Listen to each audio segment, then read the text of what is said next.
week on the call. If you take action now, you're going to get it at $97. That price is going to end tonight. And I've actually added a couple more bonuses in just to sweeten the pot for people who are really serious. For the first 50 people, you're going to get an additional Q&A session from me. So that will actually be a 5th class where it's open questions. You can submit them before and during the class. We'll address all your questions. And for those who are fortunate enough to be the very first 10 in the course, you'll also get the Q&A plus a one-on-one 30-minute session that we can use any way you want to. So whether it's to further evaluate your resume, whether it's to help you with your strategy, to review your KSAs, whatever it is along the way, you can use it for that. So I think I've removed every obstacle, so it really just comes down to you investing in yourself and deciding that you want to win. And as I mentioned, the bonus to get the special pricing on the DVDs coming directly to you. So with that, I'm going to encourage you to enroll today, and we are going to get back to the lesson at hand. And let me just check my time. Okay. Critical key number 4. Your federal resume has to stand out. It just does.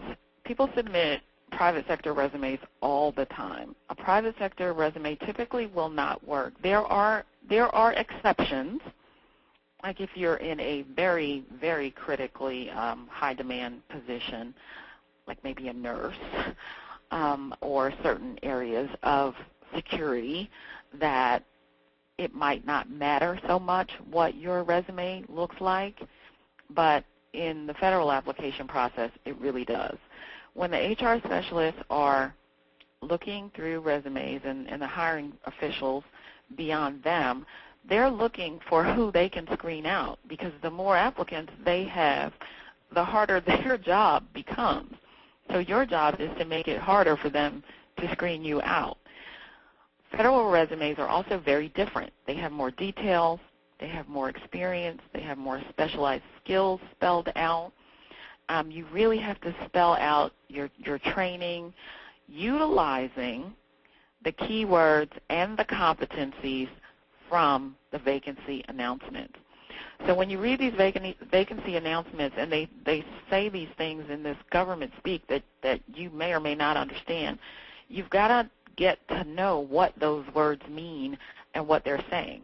So if they say, you know, you deliver briefings to groups, blah, blah, blah, and you say, well, yes, I used to do presentations for this panel. Well, it means the same thing, but you need to let them know you delivered briefs, because that's what they call it. So you need to look at that. Competencies are based also on the agencies, their missions, and their competencies. They're going to have sets of competencies specific to them.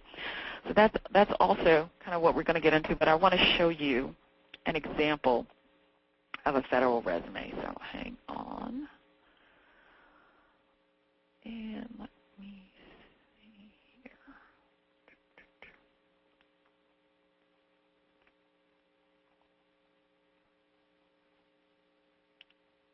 Okay.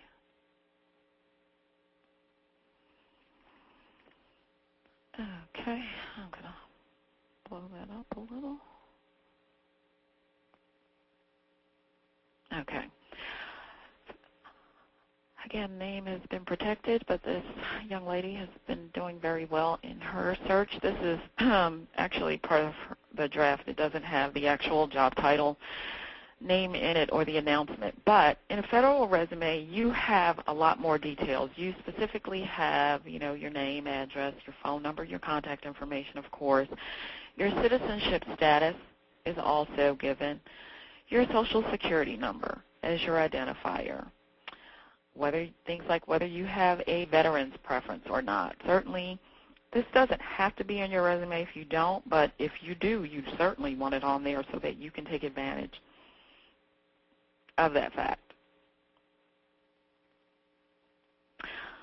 The job contact current employer, also very, very important, because when you submit your federal resume, you're submitting all of your contact information. So unlike a private sector resume where it might just say your dates of employment, the company you worked for, your job title, and then get into your accomplishments, you'll see it when we scroll down, it's going to have all the details for those positions as well.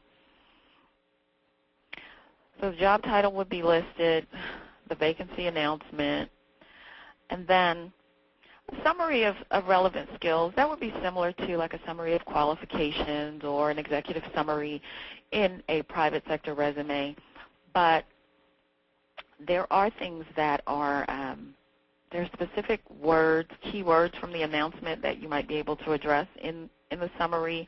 Also notice that I use a plus sign here versus bullet points, and that's because if you're using these application builders, they don't recognize the bullet points, or they turn them into crazy characters, so that when someone actually looks at it, it has like a, I've seen where it has like a something that looks like a diamond with a question mark in the middle. Every place you had a bullet or every place you had something, it puts a question mark, and so your resume ends up really looking not too pretty. So very neatly explaining a summary of relevant skills, really emphasizing those skills that are in the announcement and also that you can demonstrate. Then the professional experience section. And here, as I mentioned, a lot more detail. The actual dates of employment, the name, I put confidential, there was a company name there. The location, the number of hours worked, the salary, the amount of the salary, the supervisor's name, the phone contact. In this case, the name was left unavailable. And in some cases, that may be if you don't have a supervisor that you can contact, or if you just feel uncomfortable because you're currently employed and don't want to leave your supervisor's information, because even though it does say don't contact the current employer, you know, mistakes do happen. So that is sort of a work around that. And then there are different ways to do this. I want to kind of get to a page where I can show you several examples at once. Okay. There we go. Let's scroll down a little. After the description of the job, then each statement itself. Now, there are different ways to write this, and in the past, they used to use really more of a block format where everything would just be one big paragraph of what the person did on the job, and they would go on and on and on and on. Well, that's not the format that I use, and that's not the format that I teach. The format that I use is called the outline format. So you see that this is all in caps, and again, this doesn't necessarily have to be, but it does help break things up, utilizing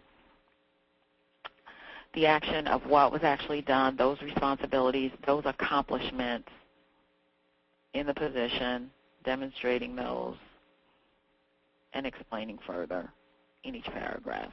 Just an organized way to really break things up. So I want to show you another set down here. Yeah, this one that I highlighted, because this is really key for any resume, but it was certainly essential for this one that relied on program management so much, the position that she was, the position she went for, and ultimately got hired for. Program management actually is a very common title in government, and it refers to managing all kinds of programs, and they are based on the agency and their mission and what they do. So that's also a job you should look up, even if you do something else, because you never know exactly what the program management job might be. For example, if it's a program management job in HUD, Housing and Urban Development, versus a program manager in one of the military positions.